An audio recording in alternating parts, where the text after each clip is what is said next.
ఆంధ్రప్రదేశ్లో నామినేషన్ల సందడి కొనసాగుతోంది. మాజీ ఎమ్మెల్యే చింతమనేని ప్రభాకర్ నామినేషన్ వేశారు. వేలాది మంది అభిమానుల మధ్య నామినేషన్ కేంద్రానికి భారీ ర్యాలీగా వెళ్లారు. కార్యకర్తలు, ఫ్యాన్స్ కోలాహలంతో భారీగా ట్రాఫిక్ స్తంభించింది. అయితే చింతమనేనికి ఇంకా బీ ఫామ్ ఇవ్వలేదు.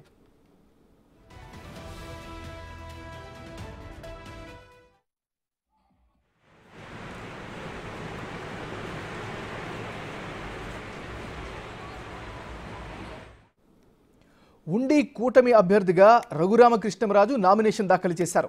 భీమవరం పెదమీరంలోని తన ఇంటి వద్ద నుండి ఉండి ఆర్ఓ కార్యాలయానికి భారీ ర్యాలీతో వెళ్లారు ఆయన.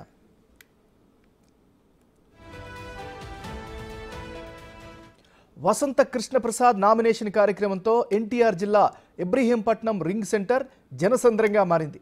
మైలవరం తహసీల్దార్ కార్యాలయ పరిసరాలన్నీ పసుపు మయమయ్యాయి.